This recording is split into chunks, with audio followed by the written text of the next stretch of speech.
Welcome, you all friends. Today, we are here with a very wonderful and very important guest with us. And that guest is Professor Salvatore Babones. Now, he's not a very unfamiliar name in India now, but in November, till November 2022, he was unfamiliar name. And he suddenly became a very kind of messiah kind of figure for Indian narrative, because I will start with his introduction with my personal experience before his arrival. So 2014 was the year Narendra Modi was elected as a prime minister. In 2015, I was at 12 o'clock of night, I was crying, listening to a news. And my wife suddenly woke up and she asked me, "Oh, you understand, we are a newly married couple." So she woke up and said, "What's wrong with you? If I have done anything wrong?" I said, "No, you never did anything wrong." I had actually read a news that a person in Britain, he was a kind of this painter or maybe that sculptor, professor, what is said? A sculptor, yeah.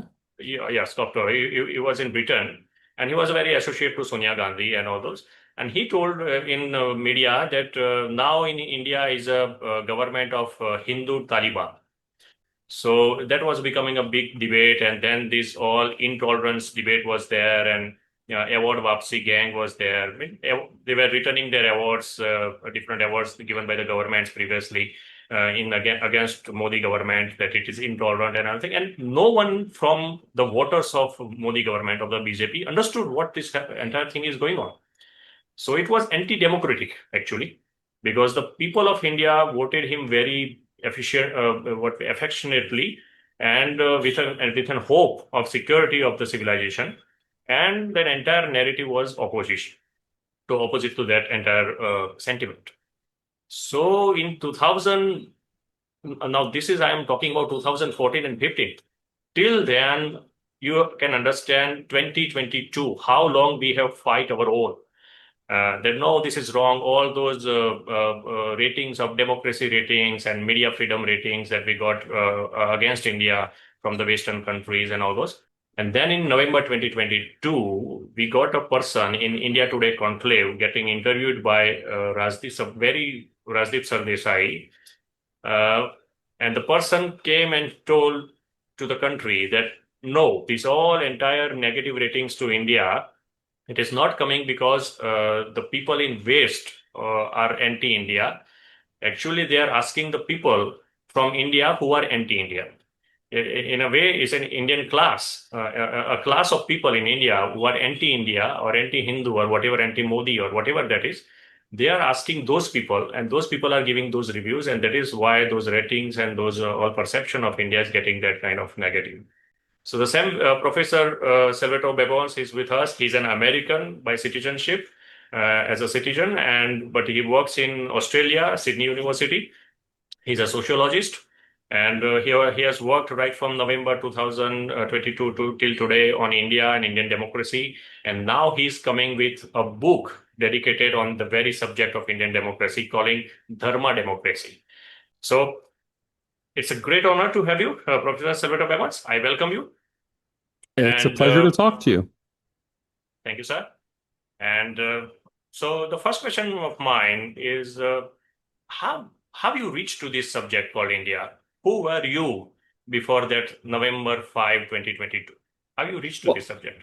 I can't resist interpolating something beforehand, which is the word I would use instead of narrative or story is epistemology. I'm a social scientist, and epistemology is the science of how we know what we know.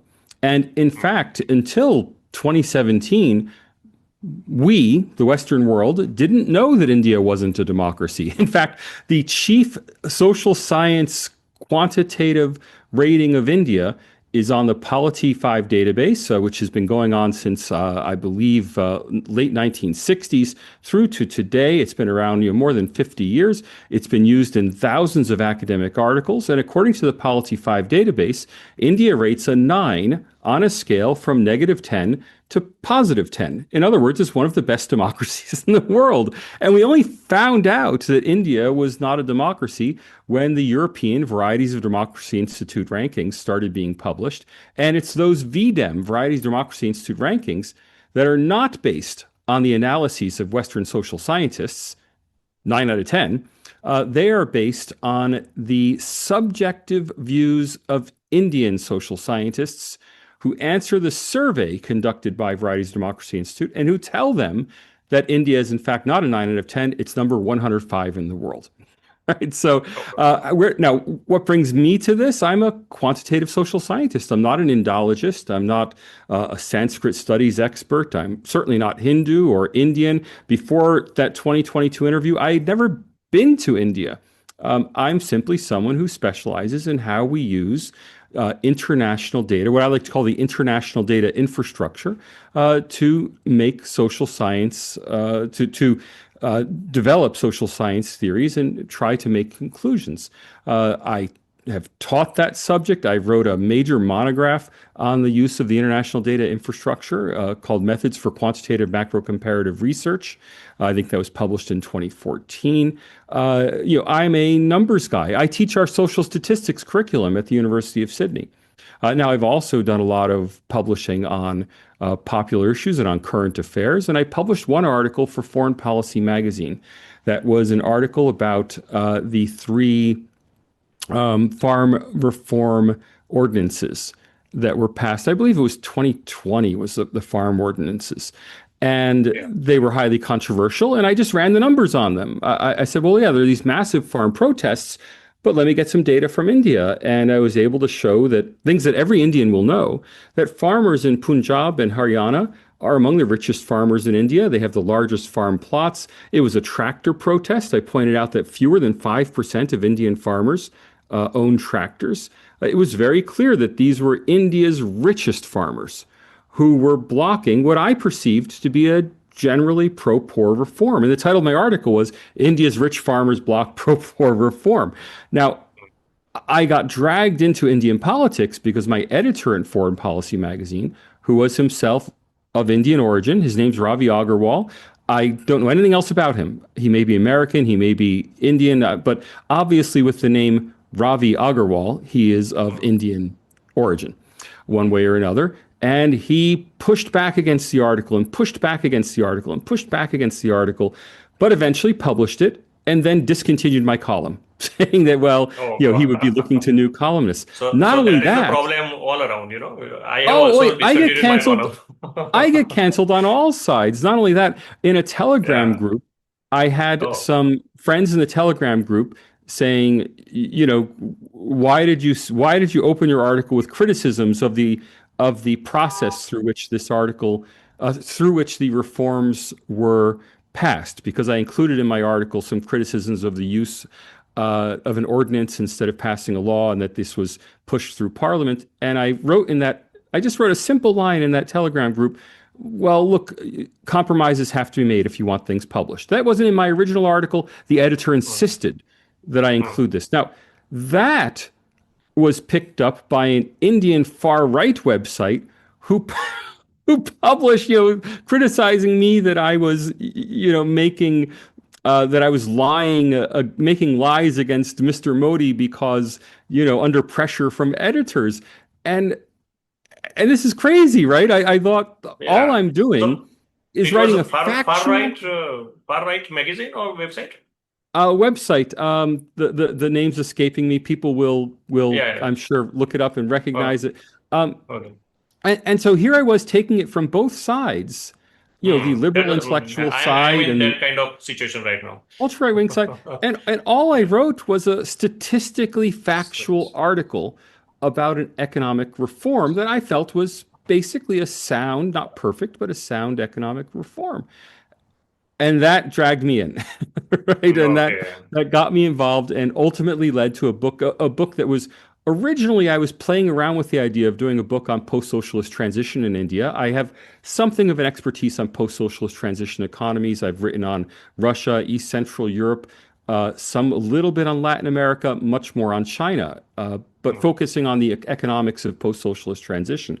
mm. But the book quickly turned into a book about Indian democracy, and I never Democracy. looked back from it. Was that one incident with Foreign Policy magazine and the farm Mm. laws, farm ordinances, and from that I never looked back. Yeah, so it's always like that for everyone would be, and the people with the active heart, I will say, yeah, you can oppose that thing that you are a very professional sociologist and everything, but I found in you a very honest. We in India will say we think with heart. Yeah. So that kind of person, because you are looking for truth apart from every other factors. You just delete those factors and you just want to say the truth and look the truth.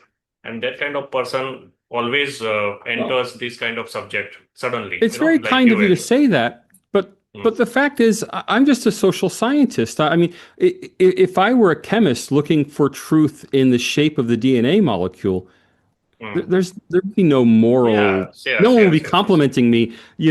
Thank you, Salvatore, for looking for Yeah, truth. but that's the yeah. So this is the exact problem with political science and that entire field, because these all protesters and these all aggregators and these all kind of people.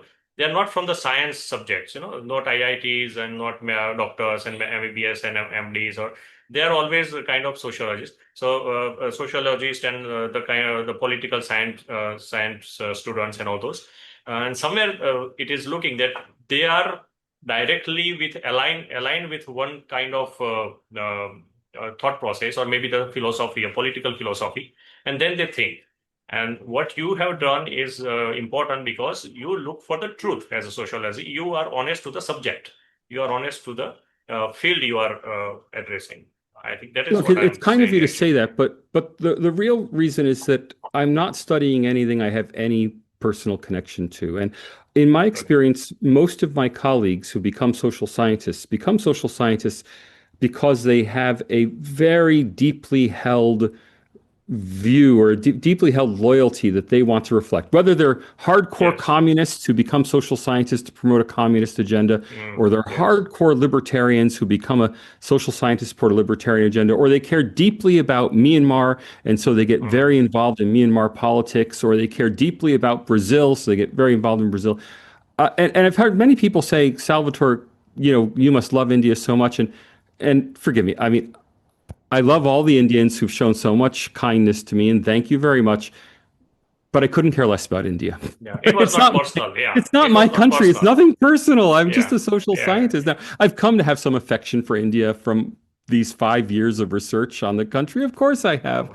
I've come to have a lot of respect for India. Mm. But the country in my heart is the United States of America. Even though Yeah. I've lived in Australia for 17 years, I've Mm. never taken out Australian citizenship. Uh, Yeah. I'm an American, and India is simply an object of study for me. Yeah. And both are very important democracies, in the world now.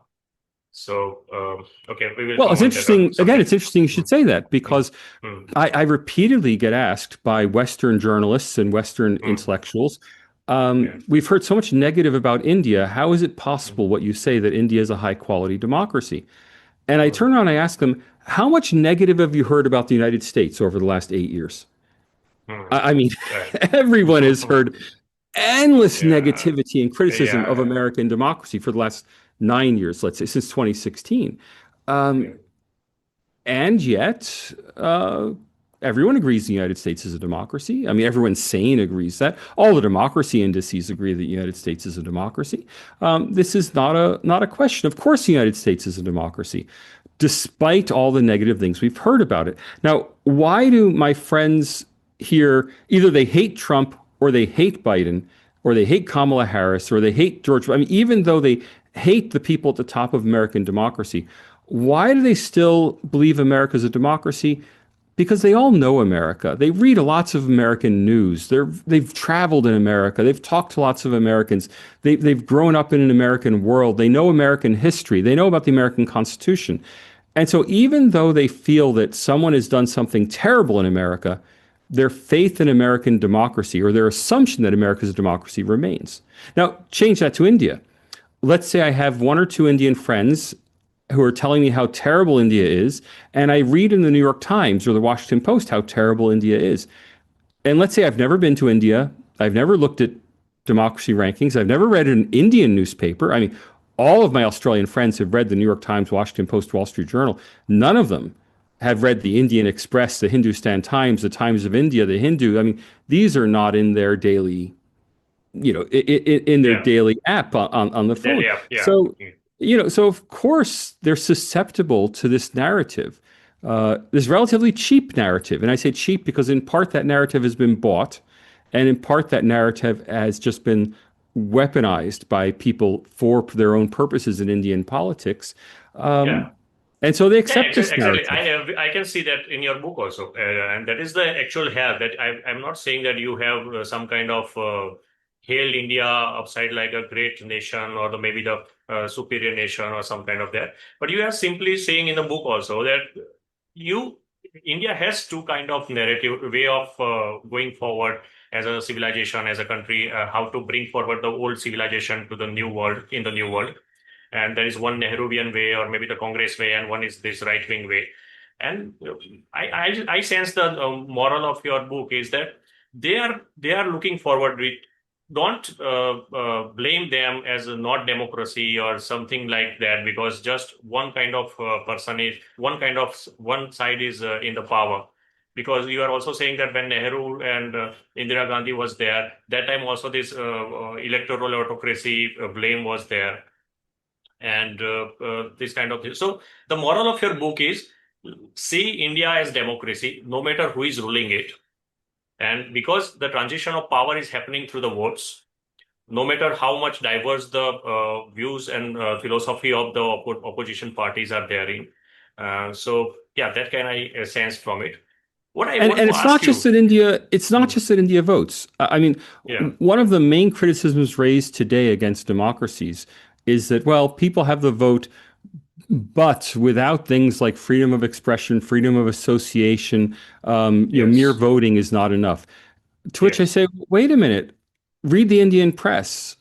Hmm. Let's look at academic freedom in India. So in the book, I go through quantitatively what can we learn about press freedom, academic freedom, freedom of association in India, and at every turn, India is similar to advanced Western democracies. Now, there are things we can individually criticize about India, but those Mhm. things we criticize about India are often also things we can criticize about developed countries.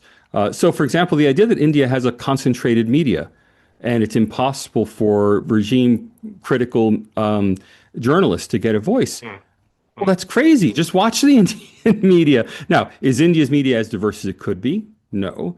Is it far more diverse than the media in New Zealand, rated among the best in the world? Far more diverse than the media in Ireland, the media in Denmark. It's incredibly more diverse than those other countries.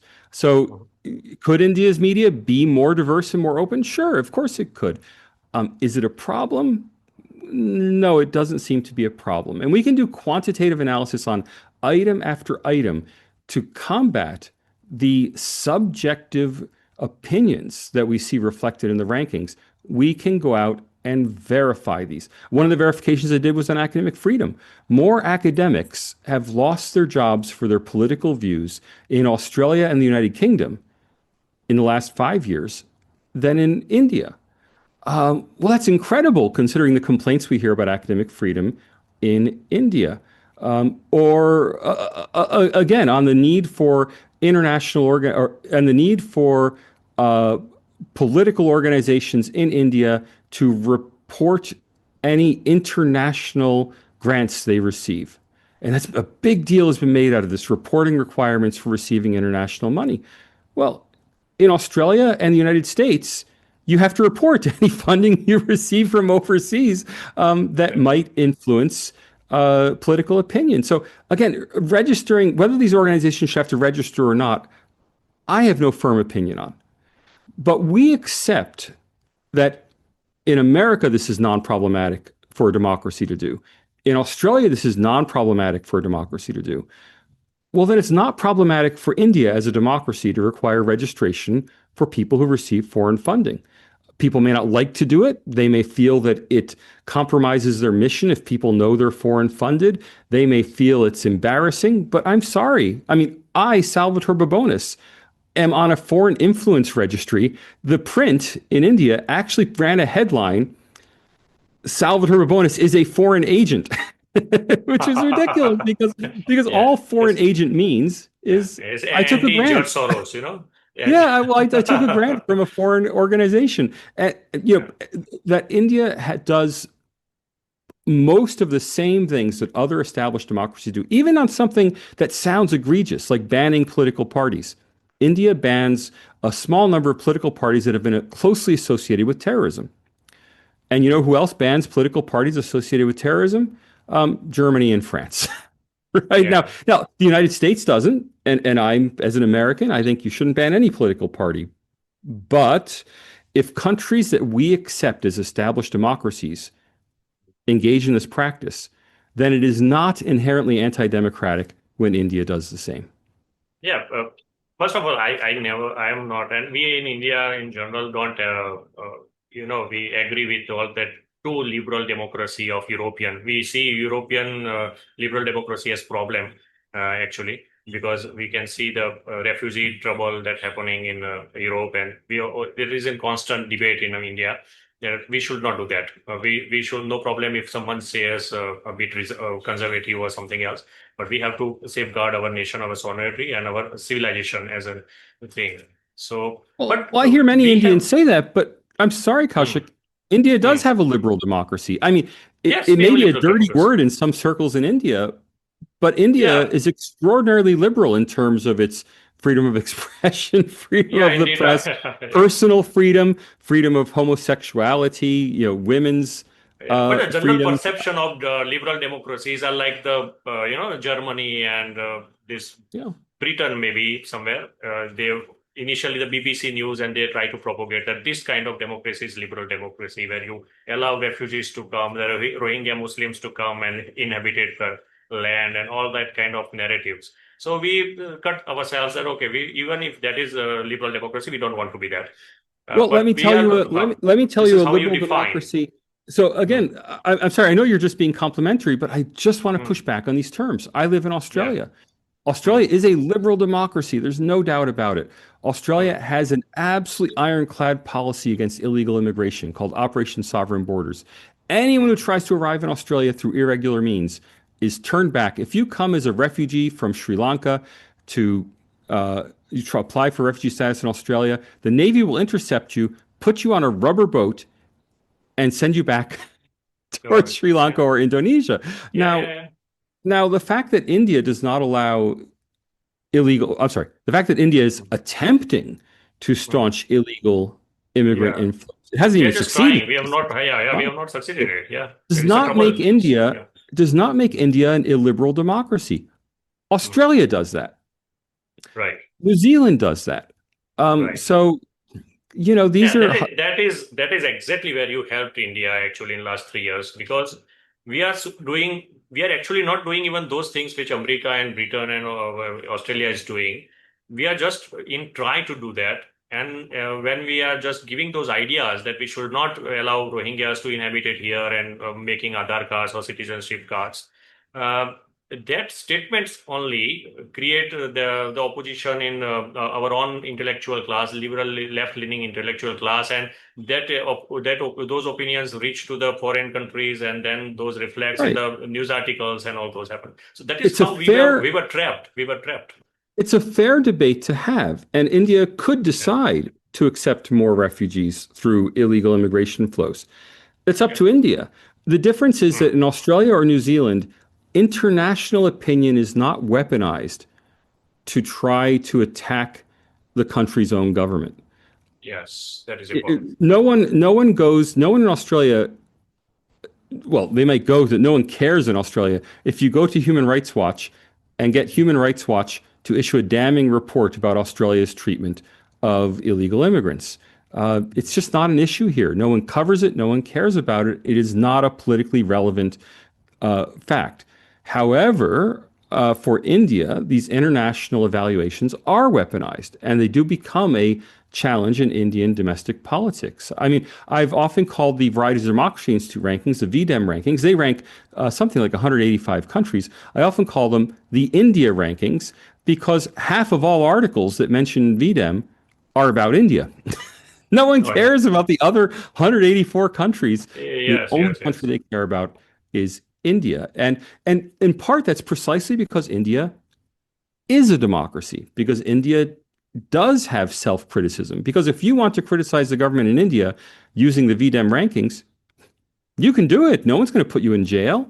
Mm. India is not an undemocratic country. Well, all you have to do is look around the neighborhood, like Pakistan, like Bhutan, Yeah, yeah. you know, like Bangladesh, like Myanmar, like Sri Lanka and Nepal, sometimes, like Mm, China. mm, These are all places where, like Afghanistan, these are all mm. places where people could face serious government retribution or pressure if they freely expressed their criticism of the Their government views. based on international support. Yeah, not in India. You go ahead and do it. And that's why all of the criticism appears in India Mm. instead of in these other countries, precisely because India is a democracy.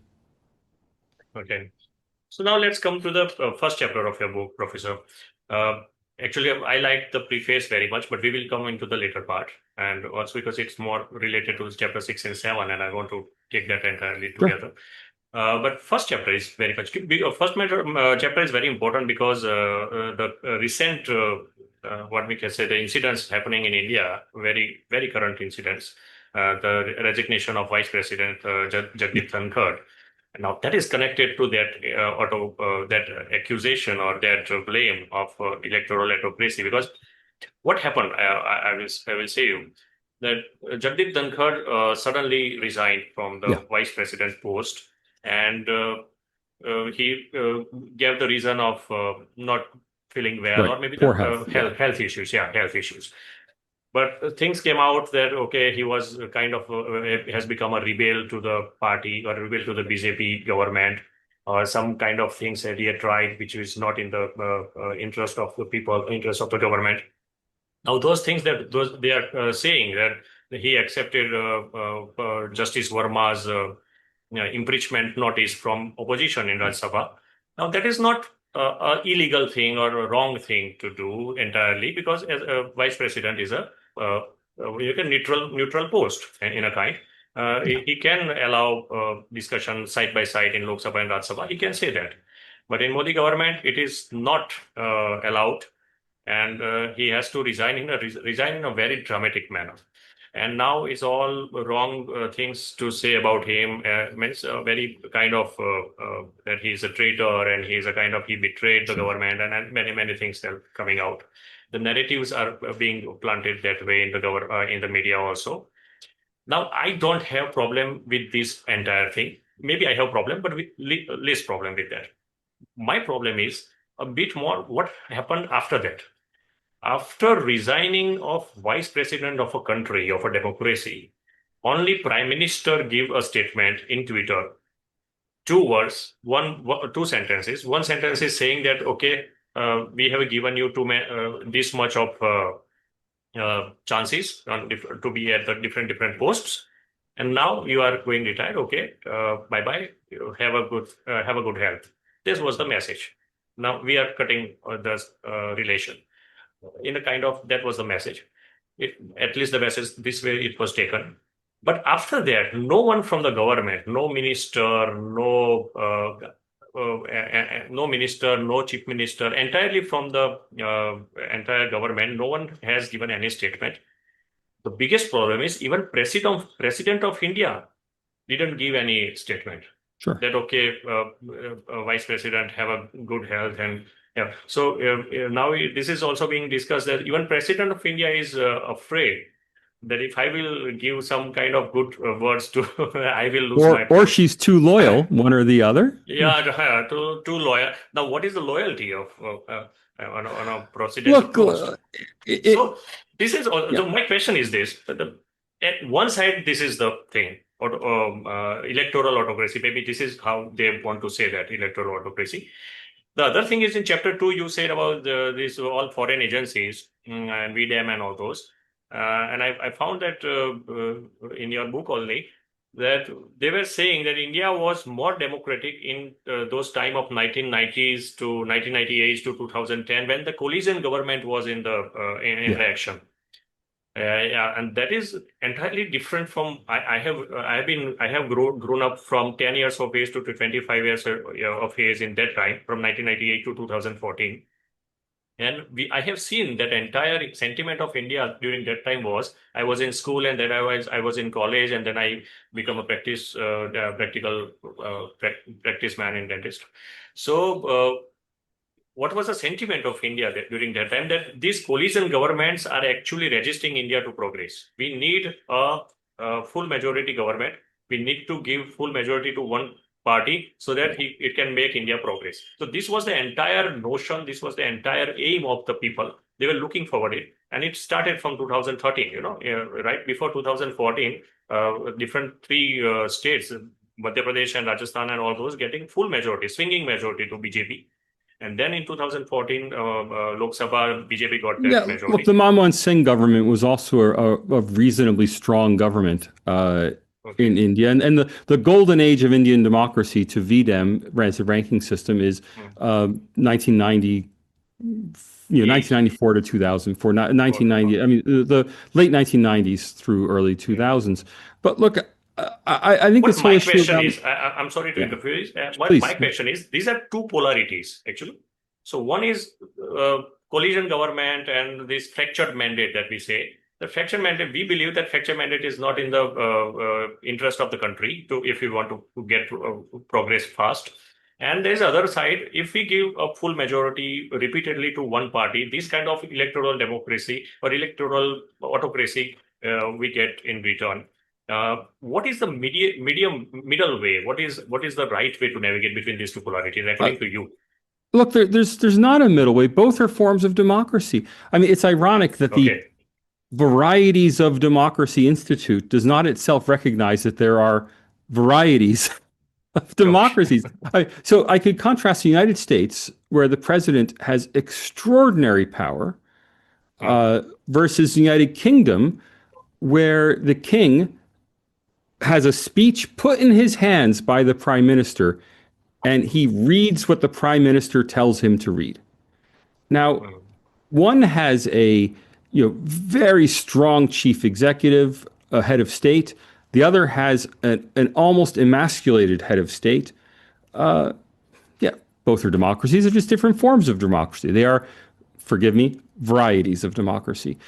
India could have coalition governments with a weak executive. So if you think of a country like Belgium or the Netherlands, where government is always a weak coalition government that can be brought down at any time. But there are other countries that have strong executives. Well, the United States being the prime example, but Japan has a strong executive prime ministership, not a presidency. In Australia, there's near total power of the prime minister. The prime minister can and does dismiss governors general. If they don't like the governor general, they'll dismiss the governor general and get a new one that's more to their liking. Okay. These are all just different approaches to how we do democracy. The fundamental question of democracy is if the people want something different, if they want to fire their government, can they really do so? Do they have the practical power to do so? Or are they prevented because either directly, like Vietnam, there's only one candidate on the ballot, so The kind yes, of they have emergency. elections, but you have no choice. Or indirectly, if you're in a government where yes, anybody can run, but all of the press is censored by the government, nobody is allowed to meet outside of official observation and censorship, so in which case elections become meaningless. So a place like Russia, where Yeah. there are elections in Russia, but there are no checks on government. You can't realistically get rid of Vladimir Putin. Every 5 years at a minimum, Indians have the opportunity to get rid of Narendra Modi. Okay, And so you want to say that democracy is mostly, or not if not all about, mostly it is about how the people of the country must have the power to change the government after You the have the tenure. power to change the government. And I won't even say the power to choose your government, because in many European countries, I mean, look at Angela Merkel, who ran Germany for, I think, like 18 years, 17, 18 years. No matter who people voted for, left, Right. right, center, they got Angela Merkel because the coalition. Mm, Yes, the number of seats in the Bundestag changed, but Angela Merkel, no matter what, was the leader. So the power to choose your leader is not even mm, really what democracy is about. It's about mm. ultimately, if you're dissatisfied, can you vote in someone else? And in India, very easily, and not just can you legally, can you practically? Do other political parties have the resources to fight elections? Are they being harassed so much that they can't fight? Does the press give equal coverage to people from different political parties? Are people able to know about other parties? Can they talk about it? Is opinion formation possible? All of these things that accrete to create a vibrant democracy. India has all those things. You know, No, but Narendra that Modi is is not where, a, Professor, that is sorry? where I have some Yeah. different views. Well, Narendra Modi is not a god emperor who can quash all opposition. Yeah. Now, is he in a relatively strong political position? Yes, because he's very popular. And it really comes down to that. If he loses his popularity, No, but he will lose his position. accusations are there, Professor. There are some blames and very strong blames that the media, the what we can say, the satellite media, the news channels, not apart from the YouTube. YouTube is more diverse. YouTube has given platform to all the kind of narratives and all the Yeah. kind of political theories. But the mainstream media that we call in India, the satellite media, the news channels, they are moreover very much in the hand of ruling party's narration. This is very obvious we see, and it was always in the air, but it gets proved, kind of proved, when that Operation Sindoor happened, and when they start to say all that, okay, Karachi is Indian, Yeah. what we can Well, say, look, we have that's won the pure. Karachi, and Look, leave yeah, Operation Sindoor out of it. That's pure nationalism. Even uh, before Operation Sindoor, of course, there are the news media in India has gone from being Modi skeptical to being Modi cheerleading, and that's clear. yeah, There's yeah, a yes, there's a Modi cheerleading, broad yeah, there's a broad pro Modi television, and it's strictly television, not the print media. television, There's a yeah, pro media, pro Modi environment in pro-Modi, India's television media. yeah, Um, and but the that's same no thing. different Yeah, from this a is one pro thing. Jacinda Ardern media in New Yeah, that is one Zealand. thing, Professor. The other thing you said that if the people of India wants to vote other party, there must be the options, right? Now, there is also one narrative that Congress Mukh Bharat that Narendra Modi ji has given to people from last 10 years, and he was always in the practice. So what happened here? Yeah, I'm in Gujarat. So Mr. Modi has gone from Gujarat to the center. Yeah. We have voted from him that we want our leader to become a prime minister, and we voted very passionately. Now, when Modi was as a chief minister of Gujarat, he was winning 116 seats out of 182 of Gujarat Vidhan Sabha. Now, all those chief ministers that are getting votes in the name of Modi, not just chief minister, but each and every MLA and MPs just on the name of Modi, they are winning 156 seats out of 182. And that is also, they have not satisfaction. After winning that election, they Yeah. change the other congressmen to inside it. So now they are 166 or around that, out of 182. And Gujarat is an example that if we will give entirely everything to the one party system or one party, what will be the ethos of the Look, society? And that I, is somewhere problem. Now, I don't yeah, that is I what don't I'm think that's saying. healthy. Please, Yeah, did you yeah, finish? yeah. No, yes, you said Yeah. it's not healthy, and I I'm don't saying think the same thing. I don't think that's healthy. The question is that typical of democracies around the world? Okay, The so your Labour comparative Party studies. The Labour Party has run Western Australia for a couple decades, and they completely dominate the Western Australian Parliament, and they can do whatever they want. The Democratic Party absolutely controls California in the United States, and they can do whatever they want with no worry about an opposition. You know, these are just things that happen, especially in individual states in democracies. This is a fact of democratic life. Now, again, I don't think that's healthy. I'd like to see a more level playing field. I'd like to see more competitive elections at all levels. I'd love to see those things. But these problems in India, first, these are not problems that feed into the rankings. So Yeah. the rankings are based on much more technocratic criteria. And second, these are fairly typical problems that democracy have. I mean, Right. the Christian Democrats control Bavaria, and the Social Democrats control Hamburg, and that's that, right? And you're not going to. The other party is almost never going to get a chance to govern those Okay. places. That's bad for people. It's bad for governance. I think it's really good to have turnover. I think it's really good if elections are close and hardly fought. Uh, So that's the part But part of democracy, but That's these the are part of typical. democratic So system. and so the question for me about India is never, is India a democracy? It's how does India compare to other democracies? And if it compares very, on very favorable or equal terms, Mm. then it's a democracy. I mean, this recently came up. Let's take out a democracy and let's put this in something that's easier to conceptualize. I recently was tweeting about the murder rate in Bihar. Everyone knows Bihar's dangerous. Bihar's poor. Oh, organized crime, all these problems in Oh yeah. Bihar. And Yeah. there was a question about, are Bihar's leaders, this is in the press last couple of days, Bihar's leaders have failed Bihar by having such a high crime rate. Well, the only crime that we know is recorded all the time is homicide. Other Okay. crimes, sex crimes, property crimes may or may not be reported. Homicides get reported, get noted, get investigated. Pretty much every body that turns up sparks an investigation in any well-organized country, and India is a reasonably well-organized country. Well, Bihar's murder rate is roughly equivalent to Canada's murder rate. All right. Now, And it's very dense population. well, forget how dense it is. The murder rate per Mm-hmm. 100,000 people is Okay. roughly the same as Canada's. Now, it's more than twice as high as Australia's. Mm. It's probably higher than Tamil Nadu's, right, or Mm-hmm. Kerala's. Yeah. But if your murder rate is equal to Canada's murder rate, Mm. I'm sorry, Yeah. that's not a public order emergency. Canada's a Yeah. Right. reasonably safe country, right? And so that's what I'm doing with democracy is exactly this sort of benchmarking to get us out of our day-to-day, news cycle. There was a grisly murder in Bihar. Nobody is safe. Well, there are Mm. grisly murders in Canada. There are grisly murders in Australia. Let's get down to the actual numbers.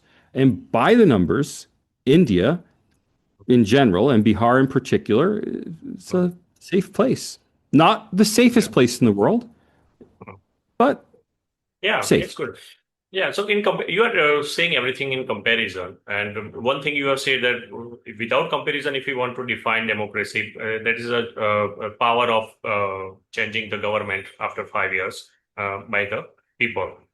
Now, what BJP has done in last 10, 11 years is they knew that Rahul Gandhi is not the person whom people are going to vote, but Congress, because it has ruled India for 70, 60, 70 years. So it has more grounded people on the ground.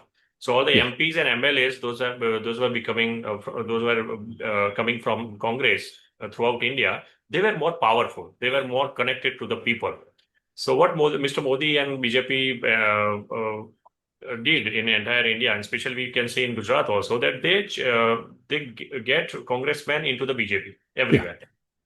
And so the people right now, here is the problem, that people right now in every Vidhan Sabha seat or in the Lok Sabha seat, they don't have the chance to vote for another party because they don't have the powerful leader. Because anyone who was raised or who have got his strength, he went into BJP.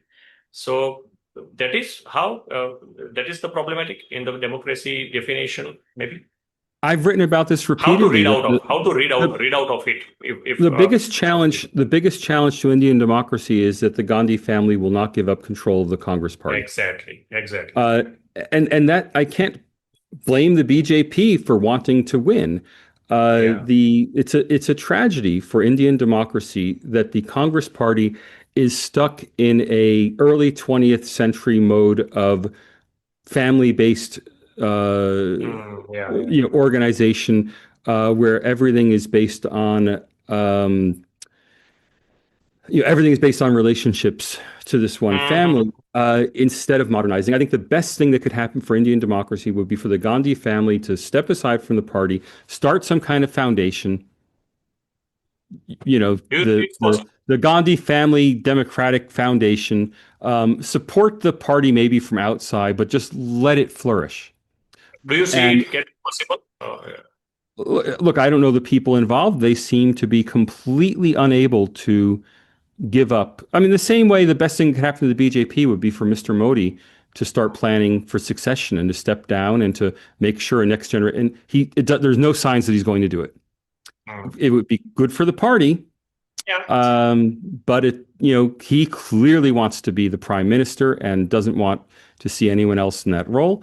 And in the same way, on a much bigger level, a much broader level, the Gandhi family views the Congress Party, well, they view it as what it is, which is a family party. I mean, today's Congress is not the Congress of Mahatma Gandhi and the independence movement. I mean, it's the Indira's Congress, right? This is the party of Indira Gandhi passed down to her descendants.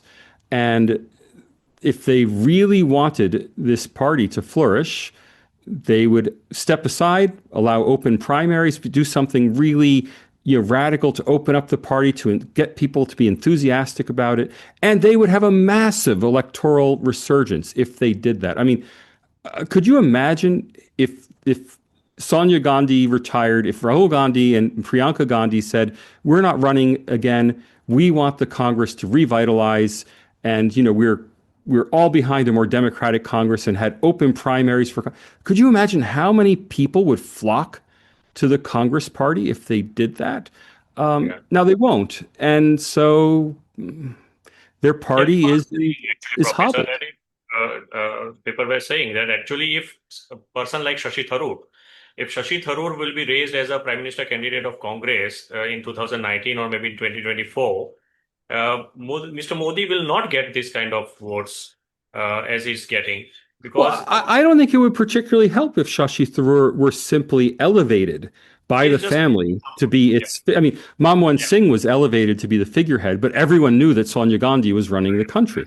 I mean, now if there were an open process and maybe Shashi Tharoor would come to the top, but maybe someone else would come to the top out of that open process.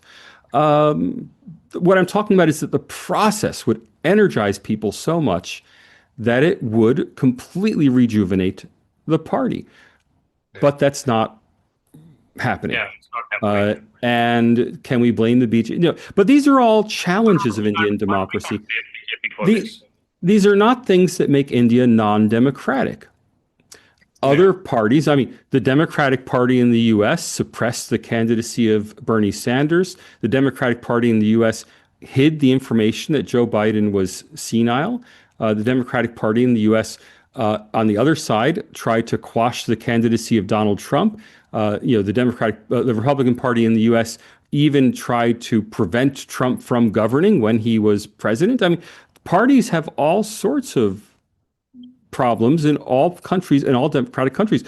Any Australian viewer will immediately think of the Liberal Party in Australia, where the Liberal Party is on life support now because its individual branches refuse to admit new members. There are branches in the Liberal Party that control a particular electorate that have 10 members or 8 members, and they won't allow new members because if someone comes in who will vote with the other faction, then they'll lose their privileges. And so there are 8 members, and if one dies off, there's 7 members, and they won't admit new members to their branches. Well, that's pathological. But Australia is a democracy. The United States is a democracy. India is a democracy. These are problems of democracy, not non-democracies. If democracy is vital, if people are vital enough, they will force and they will align their force towards Congress. That okay, you correct yourself. That will come out from the people of India only. That okay, you correct yourself. We don't want this Gandhi family, and we want a kind of option of BJP. and you change yourself. That can be a message from people also. And there's no barrier to it. I mean, the BJP is not preventing And there is no the barrier to Congress from reforming. The BJP wants nothing better than for Congress to continue to fail. yeah.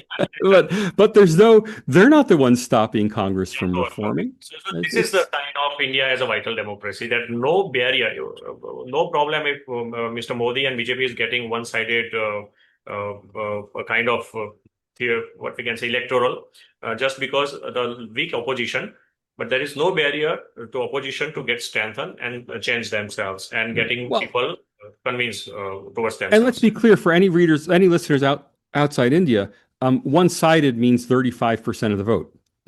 It's not like the Yeah, BJP is that is also right. overwhelmingly winning elections. It's narrowly winning elections in three-way or four-way contests. Yeah, yes, yes, yes.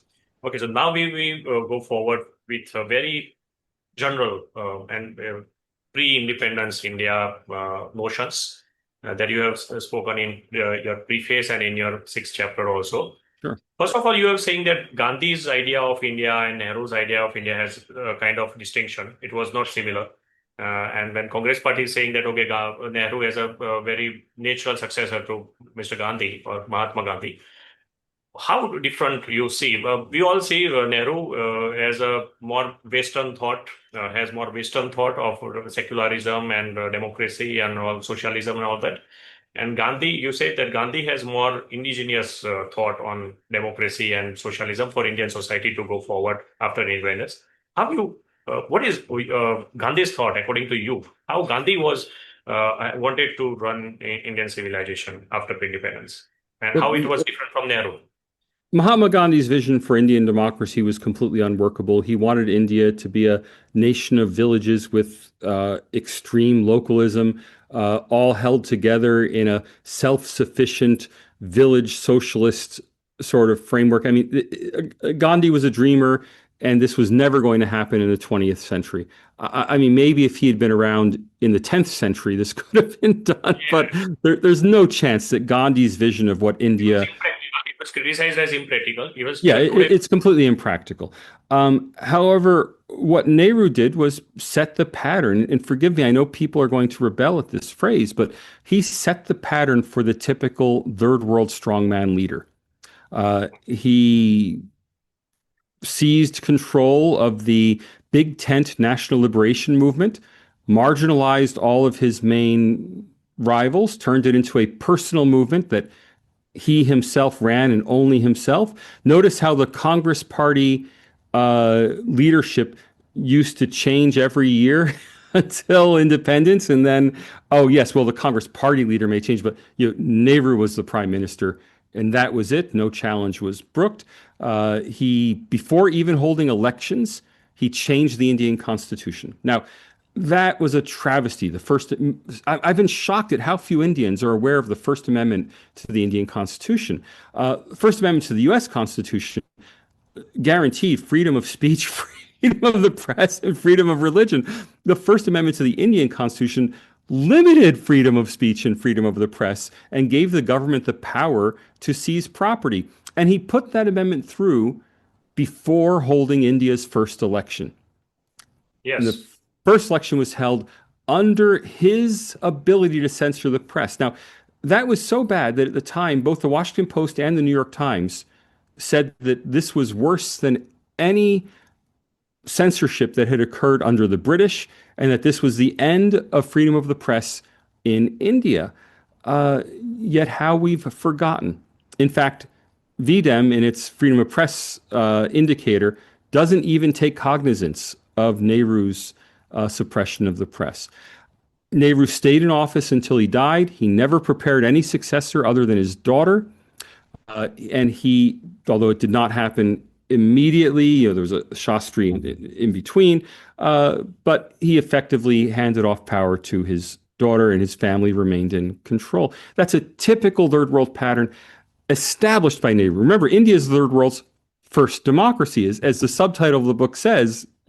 I call India the third world's first democracy, both in time, first one to occur, and in quality, the first in quality.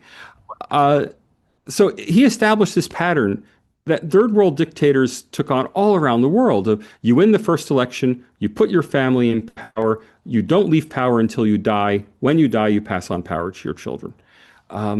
That's terrible for democracy. Now, Indian democracy survived that first, and even it survived Indira Gandhi's dictatorship in the emergency Was it? because of the. I have an opposite view on it a little bit. That was it different from today's time? That Nehru's stature or the Nehru's kind of victory that they were getting, he and Indira Gandhi also, the kind of seats they were getting, was it that democracy because Indian people were voting them? And if any opposition party was not getting that kind of mandate, it was because of the suppression, or it was because of the kind of hero worshipping of those people. Well, that's the thing about a limited democracy. We can't know.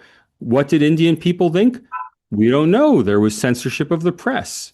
What would alternative bases of power have arisen? We don't know. They were thrown in prison, right? So, like, we have this problem that yes, they won the elections, but they won the elections. The Congress Party, that is, and Nehru and the Congress Party won the elections, but they won the elections with a strongly tilted playing field that did not allow others to realistically compete with them. Not only that, contrast Nehru and third world democracy to George Washington and American democracy. George Washington, just like Nehru, came off the prestige of the independence movement. He was the nominal figurehead of the independence movement, the general of the Continental Army. What did he do? He served 2 terms as president, and then he said, that's enough for anyone. Someone else should now take the reins. Okay. Now, that's a commitment to democracy. Now, if Nehru had served his 2 terms as prime minister and then said, okay, I've shepherded the country through this difficult time, let somebody else take power. Not my daughter, somebody else outside my. We would all be admiring Nehru. Indira Gandhi inherited him. That also suggests us that he made Indira Gandhi so powerful in even the political framework also that she can succeed him and she can take over his power after his death from when Lal Bahadur Shastri died. So and Patel and Sardar Patel and Mahatma Gandhi was like George Washington that you say. They were in a kind of that mentality that okay now.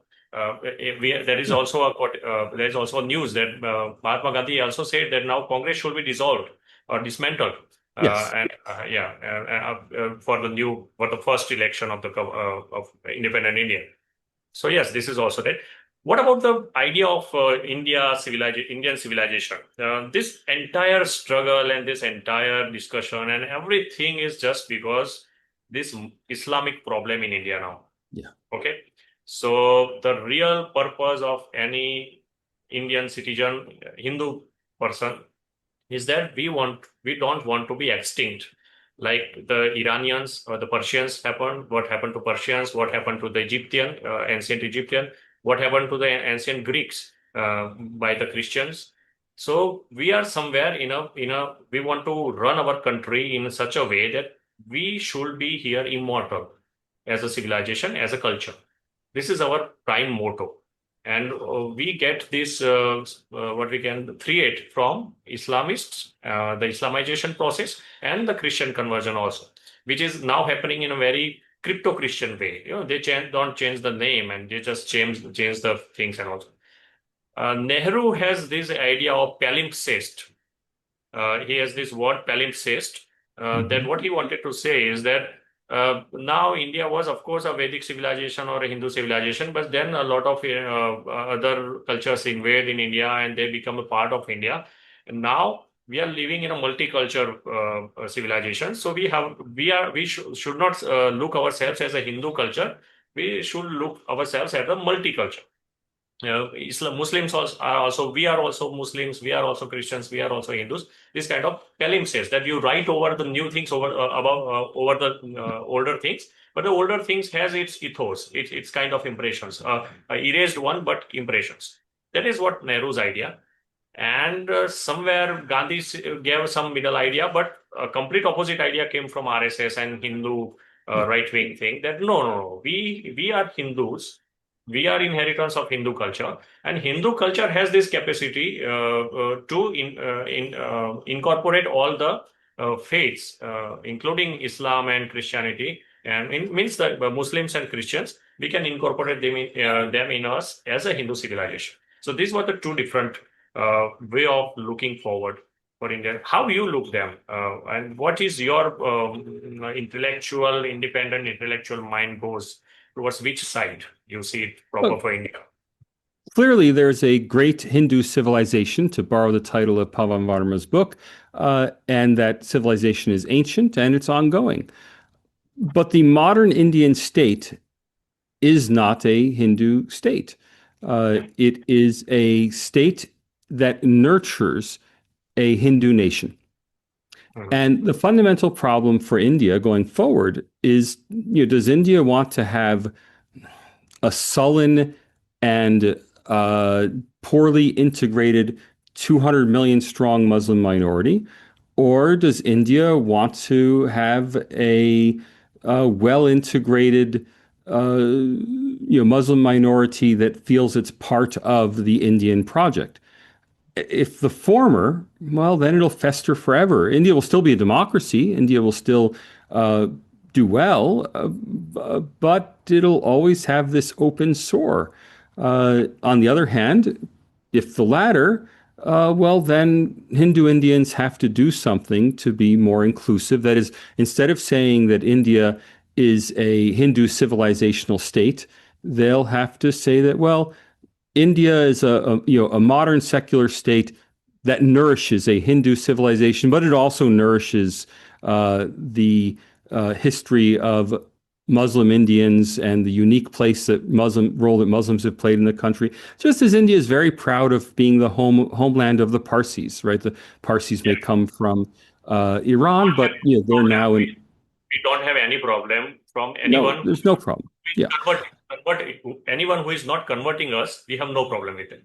And look, and it's a serious challenge. That's why in the book, I completely understand the rationale of anti-conversion laws and of the requirement for civil magistrates to certify marriages to ensure that people of different religions marrying are truly marrying out of their personal desire and not out of forced marriage of some kind. I mean, those kind of safeguards are important. They're safety valves that help prevent conflict in society. That said, a role has to be found for Muslim Indians, or India will just have to accept the two-nation theory of Jinnah and that it's hosting a hostile foreign nation. Now, the United States did that with Native Americans, and it did it very quickly. Once Native Americans were defeated, now, admittedly, the demographics are very different, but once Native Americans were defeated, the Native American story was integrated into the American story, was valorized.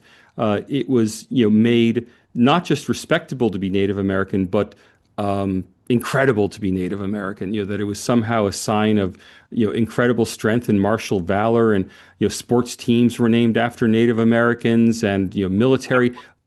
Helicopters were named after Native American tribes, attack helicopters, Comanches and Apaches. These are symbols of military valor in America.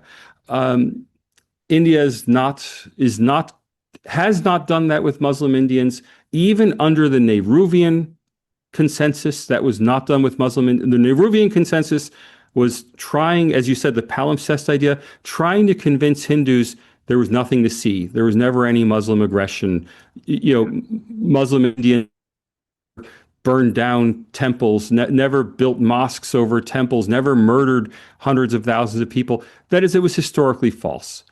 Yes. On the other hand, the new emerging Hindu right consensus or Modian consensus goes too far the other way and has no place for Muslims in the national story.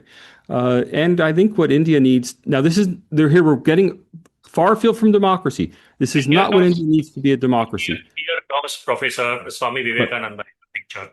Yes. Yeah, and the first speech that he had given in 1893 Chicago, the religious parliament, that speech has a very important role actually, and we can derive many solutions from that.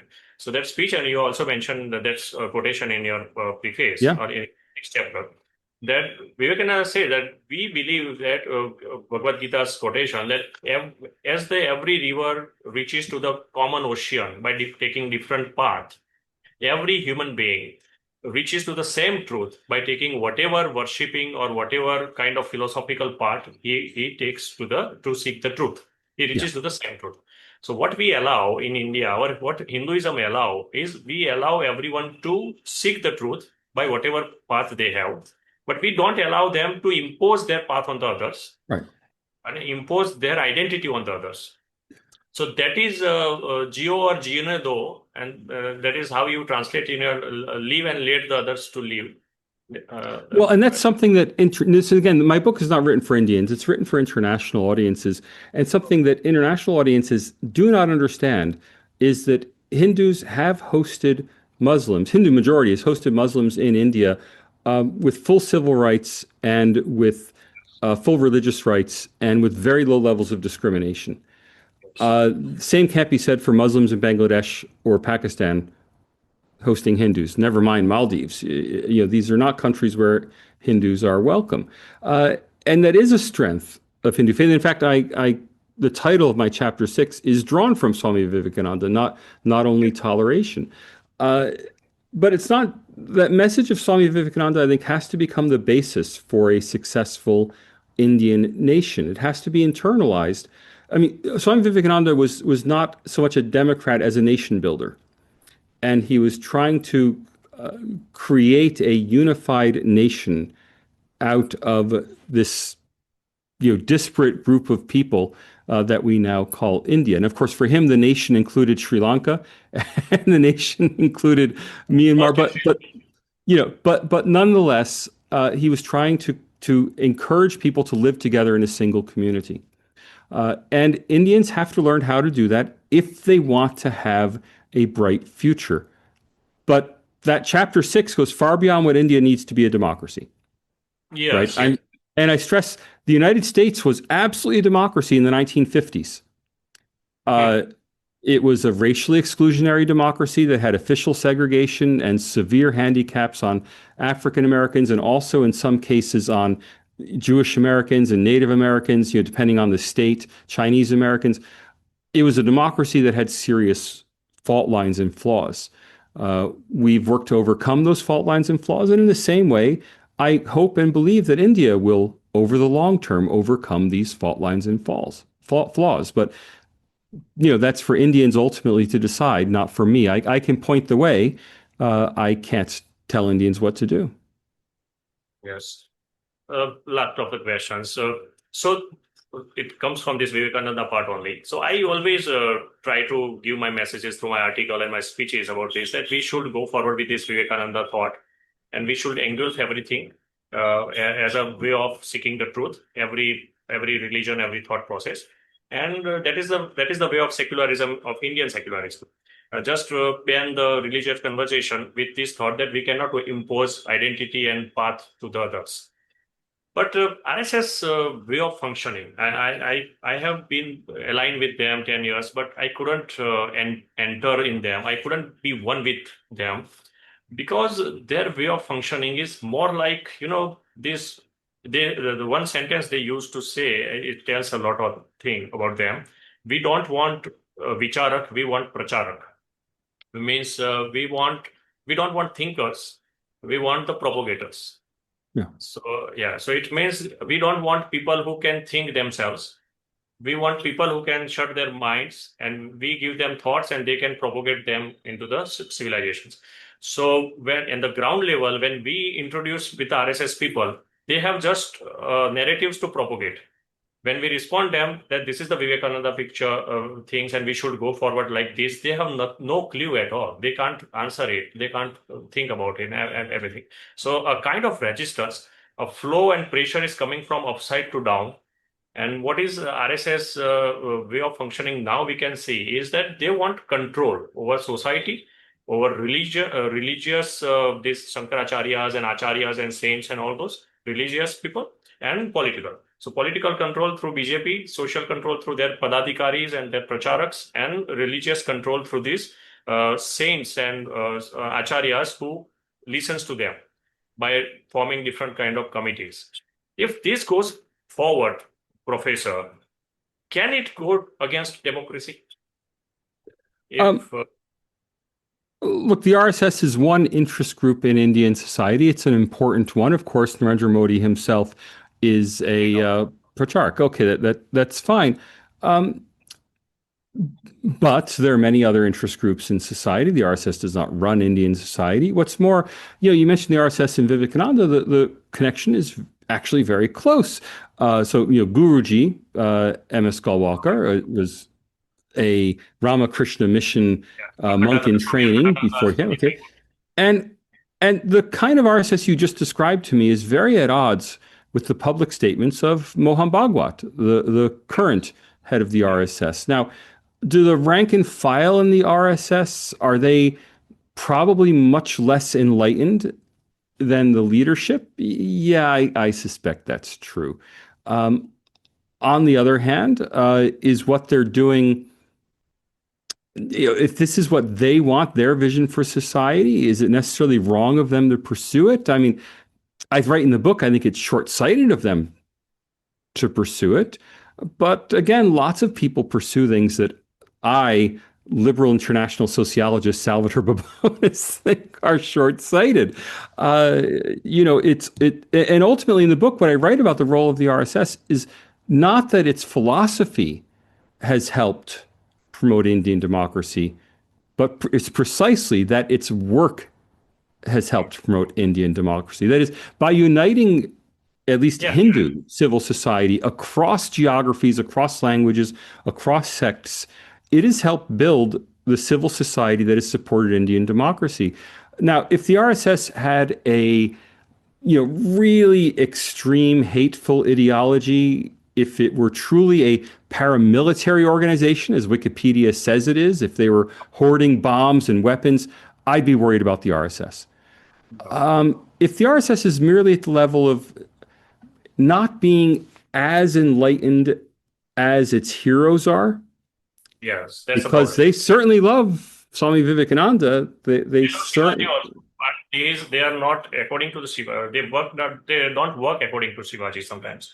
you know, The the secular is so if they're just not as enlightened as their gurus are, well, most of us are not as enlightened as our gurus are, yeah, that's all. and it's something to strive for improvement, not something to criticize that it's not there yet. Yeah, so I criticized them recently that okay, see, if you will go this way, this is a kind of this caliphate prototype. Yeah. This yeah, so it's an anti. We are fighting against Muslims, and now as Vivekananda was saying that the one about whom you are thinking constantly, you become like them. So if you are Well, constantly, since you bring that up, I mean, part of the onus is on Muslim Indians. So the need for reform in Islam is equally strong, if not stronger. I mean, take the temple controversies. I mean, I myself visited Varanasi, and you see the Vishwanath temple, the ancient Vishwanath temple on which a local mosque stands. Now, the right thing to do, I mean, the morally right thing to do would be for the Muslims who run that local mosque to say, we're willing to sell this land. This is the holiest site in Shivite Hinduism. We'll sell the land and, let's all live in peace and build a beautiful new mosque down the street and get government cooperation and build a gorgeous new mosque. But out of a petty, out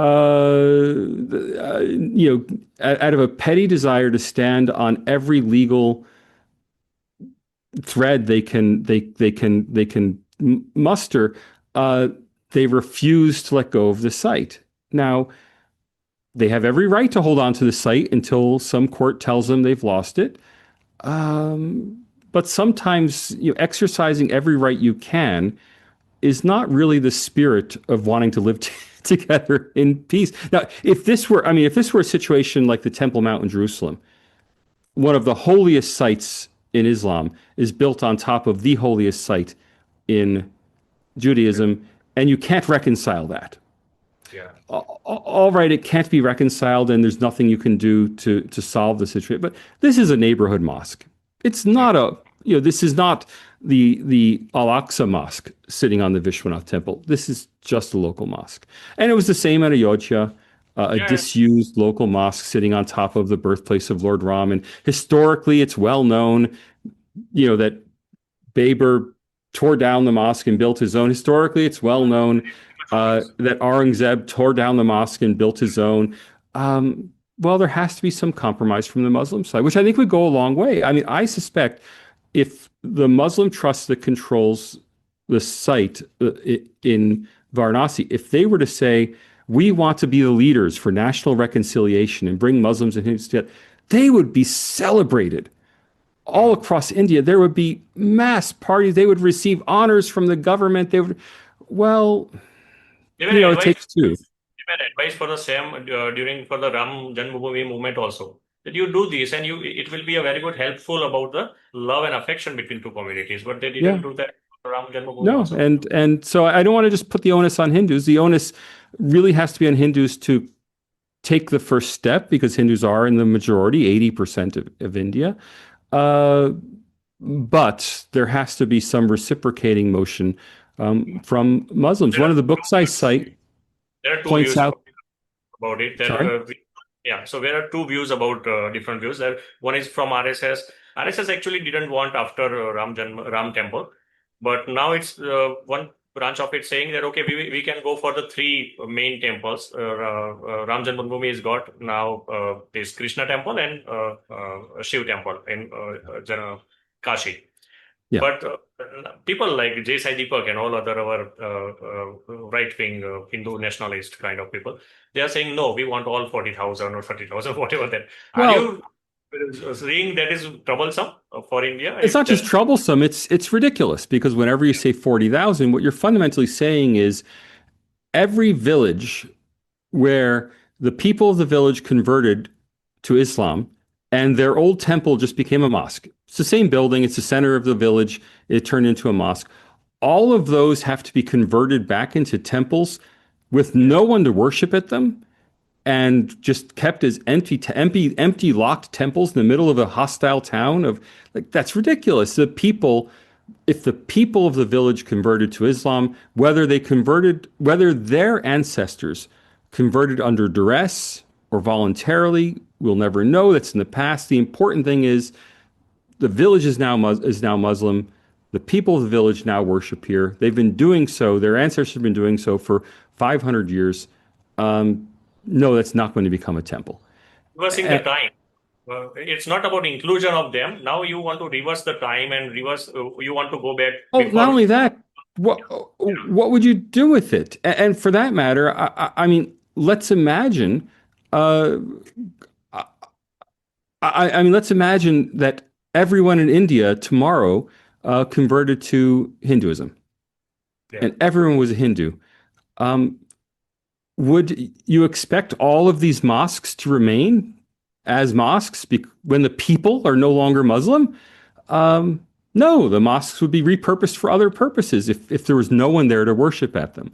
Right. And that's what's happened to these Hindu temples. They were converted to mosques because not Mathura, not Ayodhya, not Kashi, but the tens of thousands of village temples that became mosques are being used by people as their local mosque, and that's fine.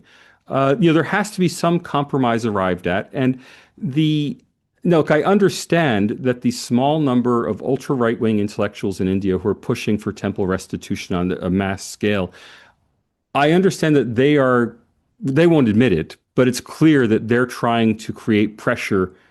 They're trying to change what, I hate the term, but what people call the Overton window. They're trying to shift the window of allowable opinion. They know they're not going to get their 30,000, but if they agitate for 30,000, instead of getting 3, they might get 20. Right? And but I think these are, these sorts of extremist views don't help anything in society.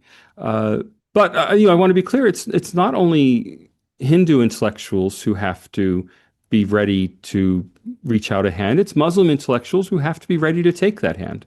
And I've seen very little evidence of that in my reading for this book. In my reading of, I've read as many Muslim intellectuals as I've had, been able to get the books for. I just don't see that appetite in Muslim India to compromise and to join Hindu India in a joint project. Oh, that's a problem. Okay. So last two devil's advocate question. I can ask simultaneously, but let's see. First is, what if someone will say, Professor, from the West, to criticize you or cancel you, maybe, that, okay, before you, there were people, the Western rating agencies and people were asking to the left-leaning people of India and creating a certain one kind of picture of India towards the West. Now, Professor Babones, you have entered India and you have asked the questions to the right-leaning people of India, the Jai Sai Deepaks and Vikram Sampaths and RSS people and all those. And now you are deriving that kind of vision or that kind of picture of India. So you are just So now it's a question: are you saying how you look your work about India? Are you giving the other side of the left-leaning picture that was created before you? Are you just giving the other side of the picture, or are you trying to give the right picture or the central picture, or are you suggesting or claiming that this is the right picture? What is Look, your work? I repeatedly stress that I have no horse in Indian politics. I've had 3 really bad interviews in India. Out of all the interviews I've done, one has been from the left, that was News Laundry. And then I had 2 bad interviews. I remembered the organization from the right. One was Op India, and one was at the Art Festival where Raghunathan I saw that. interview Anand Raghunathan, He was not linking Ranganathan. to you anything. And Yeah. so, it's not like I've had all Yeah. attacks from one side. My entire message comes down to, my entire message is well publicized, comes down to the simple fact: India is a democracy, pretty much like other liberal democracies. There is no doubt And about it. and that's just based on the data. Now, what a lot of people have missed is, I think, much more controversial in my book, and it's called Dharma Democracy, because much more controversial than saying that India is a democracy like other democracies is my conclusion that India's democracy has survived because of the strength of Hindu civil society No in doubt about India. And no one has pinged me for that, although that's really the one thing in the book that should be very controversial. But I think nobody's picked up on it yet because they're so caught up in this question, are the democracy indices wrong? it. Yeah. One thing, it just came out this question again. I wanted to ask before, but I forgot. This data that you are relying upon very much, because you are a socialist and social scientist, or maybe whatever that we can say it. This data thing has some kind of it gives the wrong picture. Narendra Modi ji says that, okay, in America, this much doctors are there for 1,000 citizens, and Sure. we have in India very few of them. Yeah. So he is opening medical colleges everywhere, self-finance colleges, not government colleges. So people have to pay and become Yeah. doctor, and that is a very huge opposition towards that, because the reality is you cannot say just compare this kind of picture, because 80% of your population is below poverty line. Yeah. And when this what we can say, the per capita income is such a low, and when you have too much doctors, parallel to America, the numbers are parallel to America, then your doctors will not earning anything. That entire business format, the business structure to sustain as a doctor in society, that will broke out, and that is happening. So the same thing can be applied to your picture also. That if you will say that, okay, in India, every 1,000 or 1 million people, this much death of journalists happens, when in West it is more than that. But one objection to that, or one maybe the counter fact is that in India, 80% are in the below poverty line. No one wants to be journalist. No one wants to be. They want just to feed their. So we have to take in account just the intellectual or the upper middle class or the middle class population of India, and then have to compare these data. How you will reply to this? Well, look, these aren't about democracy. It's if we try to bring everything in the kitchen sink into a definition of democracy, then we have nothing to talk about. How does democracy affect something external to it? Poverty is not democracy, or lack of democracy. Poverty is something that's associated with democracy. Number of doctors is associated with democracy. Death of the journalist issue that you have mentioned in your book, that this six death in some Western countries, and in India, 3 or 3.5 journalists is dying every 1 million, or that is some kind of statistics are there. But how many journalists are becoming in the upper middle class or the middle class? What is the population of middle class? We should It depends. Look, these are questions that are far afield from what is the meaning of democracy, and they ultimately depends what you mean by middle class. I mean, India is still a very poor country, and something I remind people when benchmarking is that India still has the income per capita of the African continent. It's actually just risen above the last 2 years. India has broken above the GDP per capita, $2,500 or so a year. That's the African average. What India does for $2,500 a year is incredibly better than what the continent of Africa does for $2,500 a year. Is it perfect? No, obviously it isn't, but it's incredibly better. And specifically on the doctors' issue, something I find really fascinating, there was a huge debate. It even reached into the British and Australian newspapers about the government wanting to open medical colleges, but to teach in Hindi or to teach in local languages.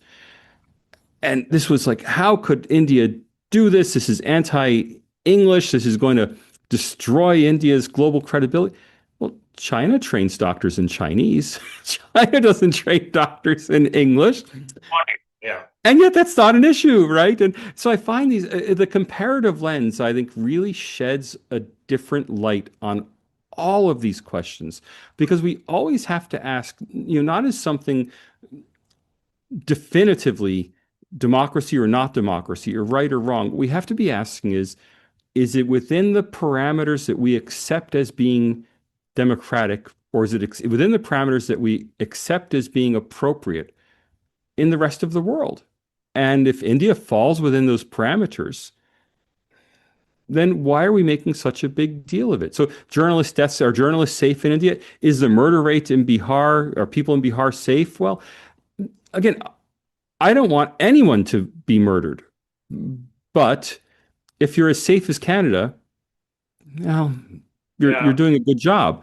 In the same way, if you're growing 6% per year, should India be growing 7% a year? Oh, that'd be great. Yeah, 20% a year would be great. Why not 80% a year? But if you're growing 6% a year, you're beating every other country in the world. That's good, right? And good is good enough. Yeah. So your work, I will summarize your work in such a way that we are not living in some kind of island in India, different from entire Earth or entire land, or we are not living on some other planet that we can judge everything by some godly commandments. We have to see our democracy, our society, and our day-to-day functioning in compared to the other countries and other people and other civilizations on the planet, and how they are working and how we are working. So this is what Professor Babones' work suggests about India, that in comparison to entire mankind on the earth, wherever that democracy is, India is a very functional democracy. India is a very successful democracy, and Dharma Democracy means it is dependent on in the central notion of this democracy is duty based. It's not about a right based. So in Western or maybe European democracy, they're asking about rights. What are my rights? But in Indian democracy ethos, it is about what is my duty towards nation and mankind. This is the difference, and this is the success reason behind the success of the Indian democracy. I think I hope I'm right, Professor. Broadly, yes, that's a good summation. And look, the Dharma Democracy, I think Indian democracy has a narrative of duties. Yeah, Nonetheless, for any Western viewers out there, Indians have full civil rights, and that's not it's not a matter of having rights or having duties. It's a matter of what inspires people to faith in their democracy. And I think in India, and I think that this answer would carry across Asia. The narrative of duties is much more inspiring. Sri Aurobindo said yeah, that, and that quote's right on the cover of the book. Dharma is the basis of democracy, which Asia must recognize. And I think we would do a lot better in democracy promotion around the world if we tried to inspire people to democracy by emphasizing the duties aspect of it instead of emphasizing the individual rights. yeah. So the last devil's question I kept away for this time. Have you seen this film, Richard Gere and Edward Norton's Primal Fear?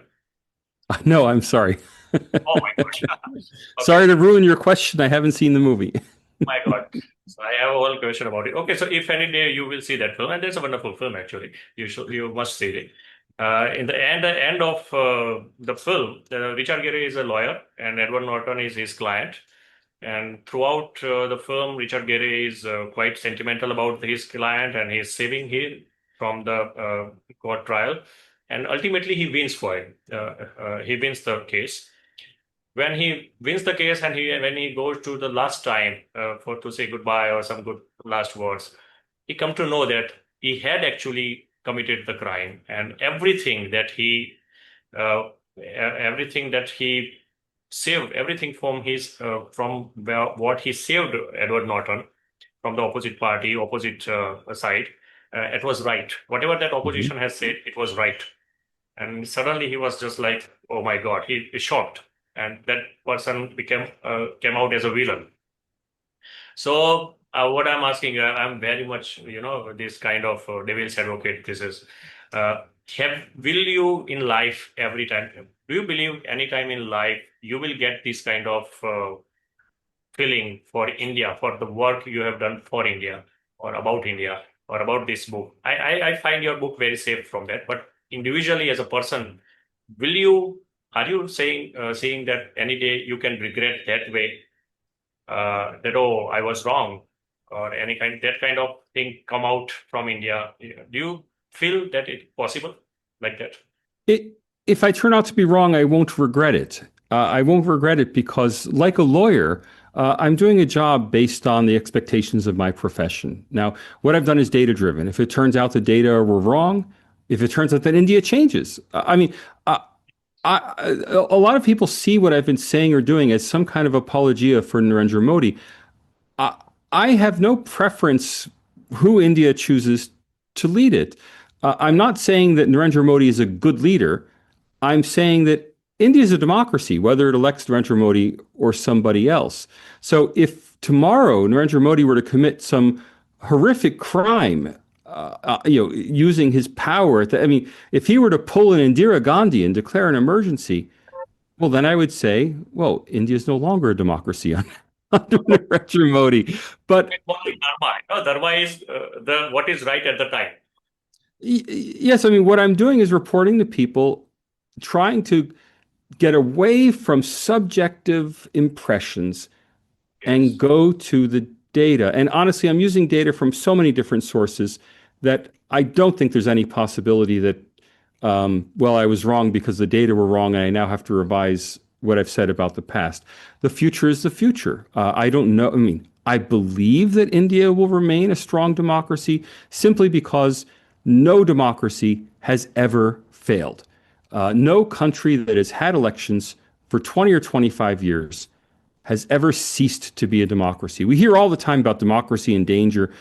It just doesn't happen. All of the examples of democratic failure are countries that go back and forth. They were a democracy for 10 years and then it fell, and then a new democracy, then it fell. India's been a democracy for 77 years, 78 years. It's going to stay a democracy on the odds. Of course, things may change. There's always a chance that India will be the first country to give up its democracy. I find that highly unlikely. But if it happens, I'll be here to write the new book called Dharma Dictatorship, and we'll learn about how India became a Yeah, dictatorship. how that happened. You will write a book on how that happened after your this book. Sure, it's a deal. For the viewers, I will shortly describe that Professor Salvatore Babones is not just India specialist. He's actually much more than the work he has done about India. He's actually executive director at India Century Roundtable Sydney, founded in 2023. I think actually this is a program, Professor, for Indian narrative, right, in the global platforms. We're just trying to educate Westerners about India, starting with Australians, and trying to get basic information about India's institutions out to the world. It's not an India advocacy organization. It's a India education organization, because I've found in writing this book that Western knowledge of India is exceptionally thin. And what I want to do with this organization is educate people. All right, about India. Professor Babones is also director at China and Free Society Program, Center for Independent Studies, CIS, a Sydney-based think tank focused on liberal democracy and free markets. So this Well, is from. that's a few years ago now, but yes, I've done that in the past. I think that is the place from where you entered this subject of India, right? I think. Yeah, yes and no. I've been doing research on India on and off since the mid 2010s. I co-authored a book on the BRICS economies. Written several articles about India's economic development. It's been it's been an increasing and evolving interest over the last 10 years or so, becoming really the center of my intellectual activity for the last 5. Okay. So Professor Babones is also adjunct scholar at Center for Independent Studies. From 2020 to 2022, he was there. Then elected fellow at National Committee on U.S.-China Relations at New York, a prestigious body focused on U.S.-China policy and diplomacy. So we can do many more podcasts, Professor. This one subject. I'll look forward to it. Okay, and one more is there. He's adjunct scholar at Institute for Policy Studies, Washington. He was there at 2008, from 2011 to 2016. So Professor Babones is very much into this entire thing. I think you are a person who is looking for democracies, how to bring mankind to a better place on this planet, which is the right system to go forward. And this well, is I think we all want to do that, but primarily I'm a quantitative comparative social scientist. And I try to stay, within that in my academic work. Okay, so democracy is not your sentiment. Maybe democracy is just a subject for you. You are free for. Well, of course, I believe in democracy, but my professional work is, I'd like to think, a very disciplined quantitative comparative sociology. Okay, that's it. Thank you very much, Professor Babones. It was a great to talk with you, and I was really looking forward for this from a long time because I was following you from last 3 years, and many of your thoughts, maybe not all, if not all, many of your thoughts always reconcile with me, and I found them the right thing, the central thing, the core of the truth. And that is why I admire you, because I feel that you can see the right picture, or the central picture, the right conduct, dharma, as Arvindo was saying, and also the definition of it in Vedas, the right act. So he can see that dharma, he can feel that dharma, and see the result. He named his book as Dharma Democracy. So this says it all for Professor Babones. Thank you very much, Professor Babones, to give us the time, and I hope you enjoyed it. I hope you are not. We have not. No, it's been great. It's been great talking to you. Thank you. Thank you very much, sir. Thank you.